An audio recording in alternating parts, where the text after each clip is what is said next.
Hello बच्चों, मैं महेश रामनानी एक बार फिर से स्वागत करता हूं आपका आपके अपने चैनल पे जिसका नाम है डेरिवेशंस ऑफ फिजिक्स। हमने स्टार्ट किया था क्लास 10 फिजिक्स का एक चैप्टर और इस चैप्टर का नाम था करंट इलेक्ट्रिसिटी। इस इलेक्ट्रिसिटी चैप्टर में हमने बहुत सारे टॉपिक्स कंप्लीट कर लिए थे। ये टॉपिक्स कौन कौन से थे? हमने देखा था इलेक्ट्रिसिटी क्या होती है, फिर हमने चार्जेस पढ़े थे, चार्जेस की प्रॉपर्टीज पढ़ी थी। इसके बाद इलेक्ट्रिक करंट देखा था, इलेक्ट्रिक पोटेंशियल डिफरेंस। फिर करंट और पोटेंशियल से रिलेटेड एक लॉ था, इस लॉ को हमने ओम्स लॉ देखा था, जहां पे हमने देखा था V = IR होता है और R जो होता है वो रेजिस्टेंस होता है किसका? कंडक्टर का। अब रेजिस्टेंस को अफेक्ट करने वाले जो कंपोनेंट्स थे वो देखे थे हमने, resistivity, length of conductor and cross section area of conductor. इसके बाद हमने कॉम्बिनेशन ऑफ रेजिस्टर्स देखा था, जहां सीरीज कॉम्बिनेशन हम कंप्लीट कर चुके थे और आज की क्लास में हम करने वाले हैं पैरेलल कॉम्बिनेशन। बच्चों, अगर आपने कॉम्बिनेशन वाला वीडियो अगर नहीं देखा है तो पहले आप उसको देखना, उसके बाद इस वीडियो को देखना। क्यों? क्योंकि मैंने कॉम्बिनेशंस होते क्या हैं उनको ढंग से एक्सप्लेन किया है इससे पहले वाले वीडियो में। और आज हम करने वाले हैं क्या? Parallel combination. बच्चों, ये तो मैंने आपको बता ही दिया था कि पैरेलल कॉम्बिनेशन होते क्या हैं। अगर तीन अलग अलग रजिस्टर्स लूं मैं, ये एक रजिस्टर, ये दूसरा रजिस्टर, ये तीसरा रजिस्टर, और इनकी एक एक लेग को कनेक्ट कर दूं आपस में, ठीक है। जैसे कि इन तीनों की एक लेग को तो मैंने कनेक्ट कर दिया इस तरफ और इनकी दूसरी लेग को कनेक्ट कर दिया मैंने इस तरफ। तो ये जो कॉम्बिनेशन होगा ये कैसा कॉम्बिनेशन होगा? Parallel combination. इसको एक बार बोर्ड पे भी देख लेते हैं। ये हो गया एक कंडक्टर जिसका रेजिस्टेंस R1 है। ये हो गया सेकेंड जिसका रेजिस्टेंस R2 है और ये हो गया थर्ड रेजिस्टर या कंडक्टर जिसका रेजिस्टेंस R3 है। तीनों की एक लेग आपस में कनेक्ट है और दूसरी लेग भी आपस में कनेक्ट है। अब इनकी जो ये कॉमन लेग है, इस कॉमन लेग से मैं क्या कनेक्ट कर देता हूं? बैटरी के साथ एक स्विच और इसको कनेक्ट कर दिया दूसरी लेग के साथ। बच्चों, जब हम स्विच ऑन करेंगे तो स्विच ऑन करके यहां पे क्या निकलेगी? करंट हमेशा बैटरी के पॉजिटिव टर्मिनल से निकलेगी। क्यों? क्योंकि ये हायर पोटेंशियल पे है। हायर पोटेंशियल से करंट निकलती है और एंटर कहां करती है? लोअर पोटेंशियल पे या नेगेटिव टर्मिनल पे। अब यहां से करंट जब आएगी तो क्या इधर कोई डिवीजन होगा? नहीं, इधर कोई डिवीजन नहीं होगा, करंट के पास एक ही पाथ है।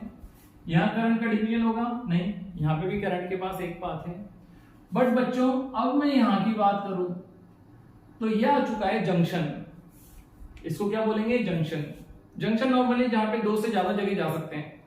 तो यहां पे जब करंट आएगी तो करंट हो गई कंफ्यूज। करंट क्या हो गई? कंफ्यूज। कहां जाऊं मैं? यहां जाऊं या यहां जाऊं या यहां जाऊं? तो करंट वहां जाने की कोशिश करती है जहां रेजिस्टेंस मिनिमम होता है, ठीक है। तो बोलने का मतलब ये है कि यहां अलग करंट जाएगी, यहां अलग करंट जाएगी और यहां अलग करंट जाएगी। सपोज करो अगर तीनों का रेजिस्टेंस इक्वल होता, R होता, ट्रिपल R होता, तो यहां पे I/3 करंट चल जाती, यहां I/3 करंट चल जाती और यहां I/3 करंट चल जाती, मतलब इक्वल अमाउंट्स में डिवाइड हो जाती है। बट तीनों जगह रेजिस्टेंस अलग अलग है। तो इस वाले पार्ट में जो करंट जाएगी वो I1 जाएगी, यहां जो करंट जाएगी वो I2 होगी और यहां जो करंट होगी वो I3 होगी। सर, I1, I2, I3 में से कौन सी करंट सबसे ज्यादा है? तो पहले आप ये बताओ कि सबसे कम रेजिस्टेंस किसका है। जैसे मैं अगर बोल दूं कि ये रेजिस्टेंस सबसे कम है तो इस वाली ब्रांच में करंट मैक्सिमम रहेगी। ऐसे बोल दो कि सबसे ज्यादा रेजिस्टेंस इसका है, सबसे ज्यादा रेजिस्टेंस इसका है, तो यहां करंट सबसे कम रहेगी। और इसका रेजिस्टेंस सबसे कम है तो यहां रेजिस्टेंस, यहां जो करंट होगी वो सबसे ज्यादा होगी। जहां रेजिस्टेंस कम होगा वहां करंट क्या होगी? ज्यादा।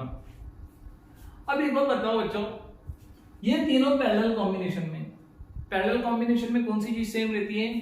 पोटेंशियल सेम रहता है और करंट क्या होती है? डिफरेंट। क्या आपको डिफरेंट करंट दिख रही है?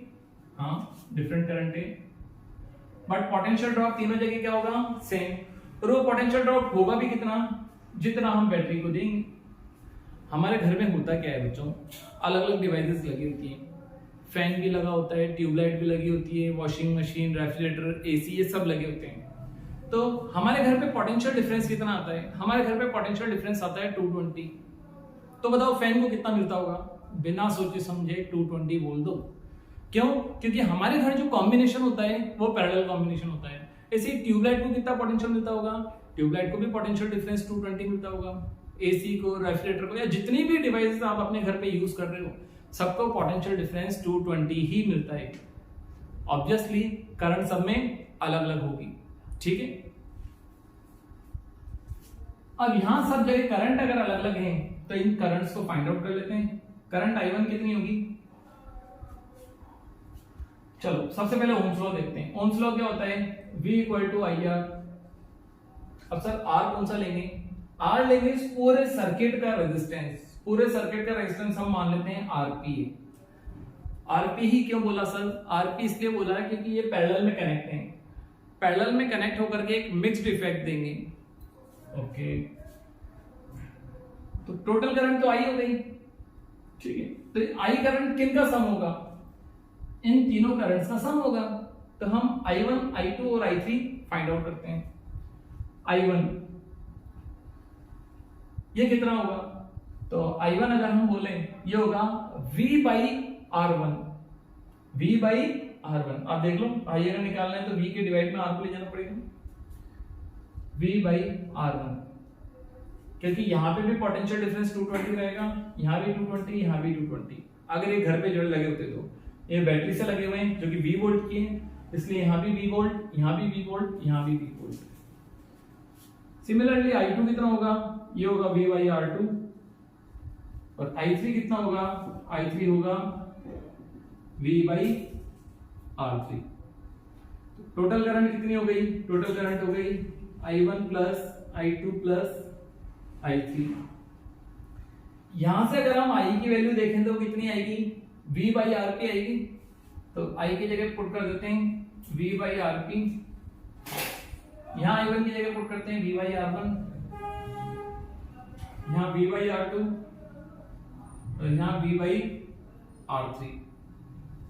यहां से V कॉमन अगर लें तो कॉमन लेकर के इससे कट जाएगा, ठीक है। इसको यहां करते हैं V/RP equal to V common ले लिया 1/R1 plus 1/R2 plus 1/R3। V से V सीधा ही कैंसिल हो जाएगा, तो 1/RP इक्वल टू कितना हो जाएगा? 1/R1 plus 1/R2 plus 1/R3। ये हो गया हमारा resistance in parallel combination.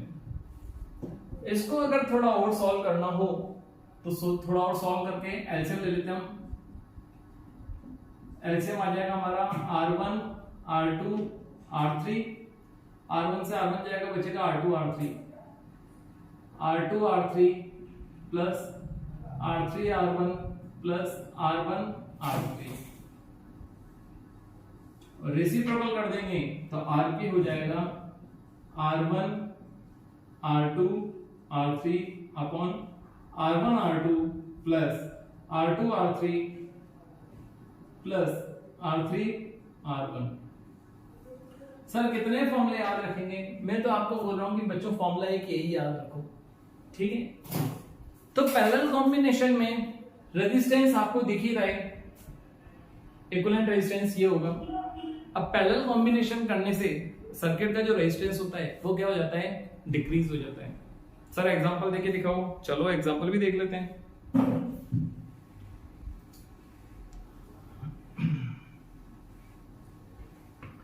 Consider करते हैं कि 5 रजिस्टर्स हैं 10-10 ओम के। कितने कितने ओम के?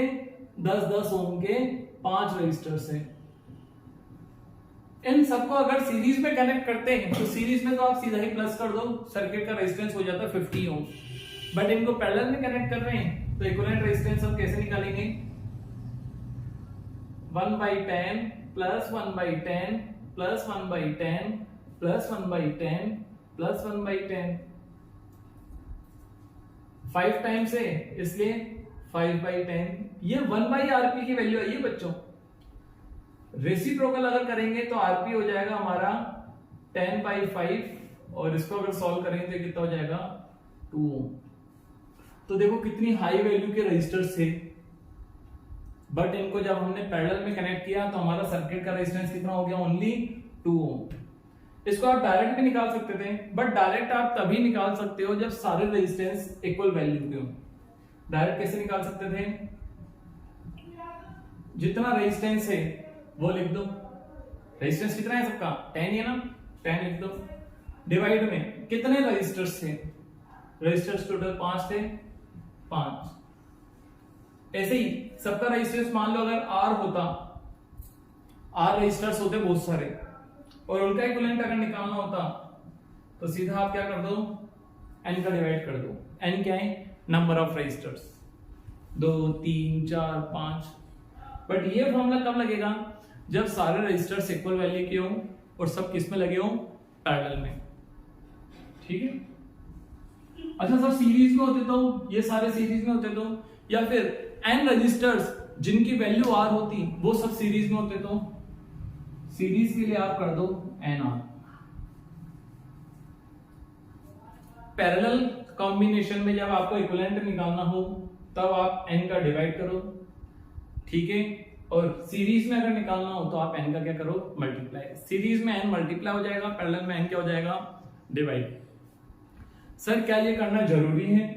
हाँ बच्चों, आपके एनसीईआरटी बुक में ऐसे बहुत सारे क्वेश्चंस दे रखे हैं, ठीक है, जहां पे बहुत सारे रजिस्टर्स इक्वल वैल्यू के हैं, उनको सीरीज या फिर पैरेलल में कनेक्ट किया हुआ है।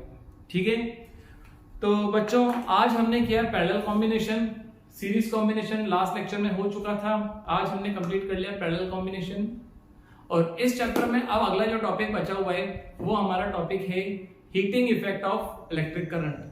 मतलब करंट किसी कंडक्टर से अगर पास होती है तो वहां पे हीट डिसिपेट होती है, या फिर हम ये बोलें हीट प्रोड्यूस होती है। हालांकि प्रोड्यूस नहीं होती, डिसिपेट बोलेंगे उसको, बट ये करेंगे हम नेक्स्ट लेक्चर में। आज की क्लास में इतना ही, मिलते हैं आपसे नेक्स्ट लेक्चर में, और टॉपिक होगा हमारा heating effect of electric current. ठीक है, सी यू, थैंक यू, बाय।